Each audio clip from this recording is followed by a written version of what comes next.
ay masama. Kasama na dyan ang pagiging seloso ng isang karelasyon, asawa man o kasintahan.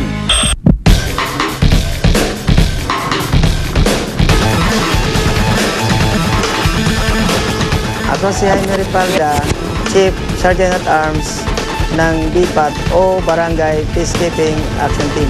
Dito sa Mandaluyong, may 100 kaming civilian volunteers.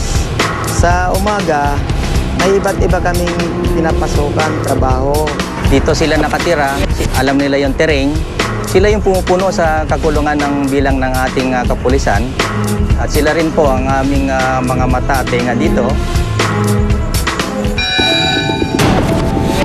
Nung nandun kami sa presinto, nakatanggap kami ng assistant tawag galing sa barangay na mayroong nagwawala. Yon, agad namin napuntahan yon para arestuhin. Pagdating namin doon, nagtatalo yung mag-asawa. Hindi lang ako hawakan, hindi lang ako tatakbo. Dito. Ako na hawak sa'yo kung ayaw mo. Huwag mo hawakan. Hinireklamo mo nga yung kulit mo. Kuya, hawakan mo yung ganyan, huwag mo maharatan, kuya. Ayaw, huwag kayo makailam, kahit iyo mo yan. Umitaw ka nga! Parang naiintindihan mo ako. Ano ngayon? Ano mong ginagawa sa inyo Reklamo kasi. Reklamo kasi. Mali ako. Pero huwag niyo kong saktan. Nalaman namin ang itong asawang nagwawala, barangay, ay isang barangay tanod pala. Ang dahilan ng pag-aaway ng mag-asawa ay selos. Bawat lalaki makausap ko, pinag-aanuhan niya. Lahat ng task force kasi mga kasama ko doon. Puro daw kabit ko. Ang kabit mo, Kaya ang daming record niyan. pati kanina nahuli ko pa rin. Yan. Hindi lang yung pinagsisilosan niya, marami siya pinagsisilosan. Kasi ang ano niya kasi bawat makausap ng lalaki ko na eh. Puro mga katang-isip. Kanina nga eh, gusto kong batuhin ng ano dahil napakasinungaling eh.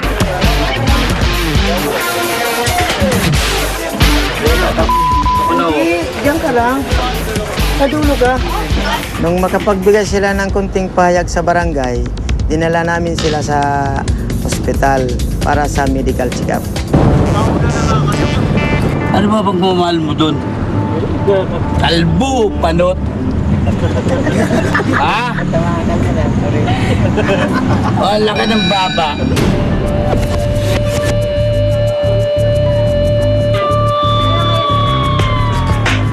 Nang ma-check up ng doktor ang lalaki, kumpirmadong lasing nga. Wow. Dito sa kabila. Sa kabila. Naanan ako nito. Sige na, doon na. Sa kabila na tayo. Ito kasalanan ko sa inyo. Para kriminal ako Hindi ah.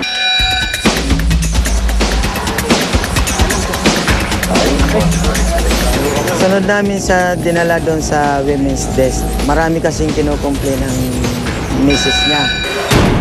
Tama na. Ginagawa mo sa akin. Kahapon yung nag-overtime kami sa sementeryo na sinasabi niya na nahuli niya raw ako na yun nga yung na pinagbibintangan niya. Pero kung tutuusin, marami kami doon nag-overtime. Kung ayaw mo sa akin, Ani, pwede. Nasa labas nga kami na sementeryo. Saan mo sisibito nung doon sa loob? Ba't niya lang sa kita? Nakaganon ka. Oo. Ngayon, Itsura mo, ano itsura mo? Ba't ba? Hoy, tignan nga muna. Napakasiloso talaga kasi ultimo yung mga anak ko nasasaktan niya pag hindi ako binabantayan. Andyan yung pag natutulog kami, tinatalian niya yung sinturera ko, itatali niya sa bewang niya. Para pag kumilos daw ako, kikilos din daw siya. binugbog ako niyan eh. Inuntog ako niyan sa ano eh. Sa lamesa, yung lamesa ko doon, inuntog ako niyan.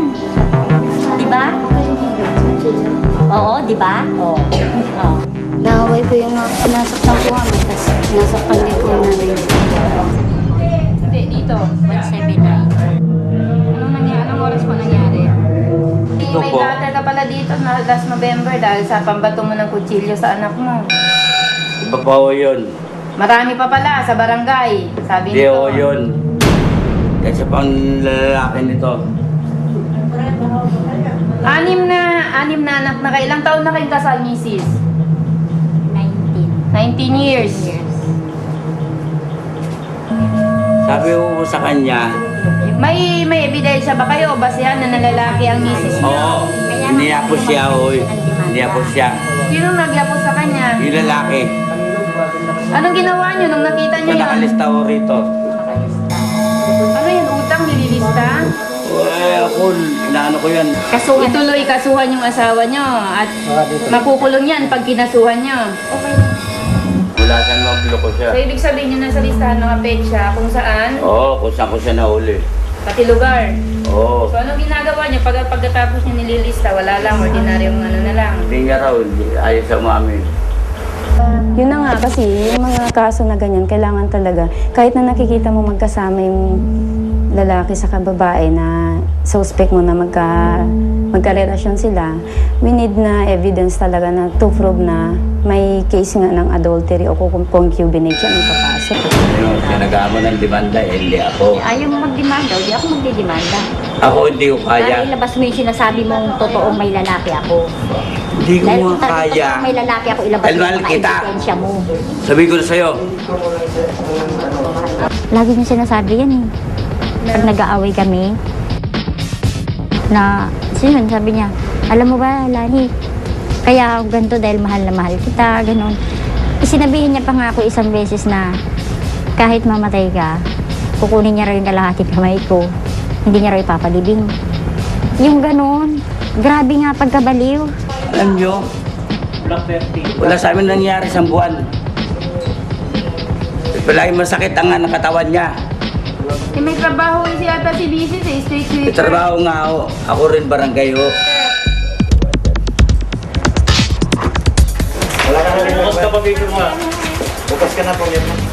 Sa kwento nila, selos nga, pero mapapasok dito yung Republic Act of 9262, yung verbal abuse, yung pagmumura niya, pagbibintang niya na wala namang basehan o wala siyang witness na ginawa nga ng asawa. So, our Republic Act 9262, verbal abuse. Libre ka na, ano? Tuwa na yung tawa ko. Oo.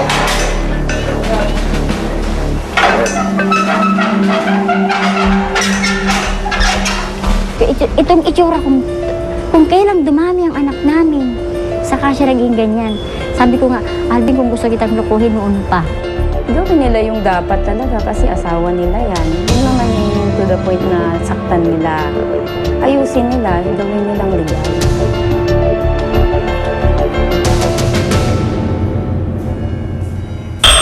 Maraming salamat po sa patuloy niyong pagsubaybay sa aming programa. Hanggang sa susunod na Webes, ako naman Arnold Glavio. Ito ang Rescue Alerto sa kaligtasan mo.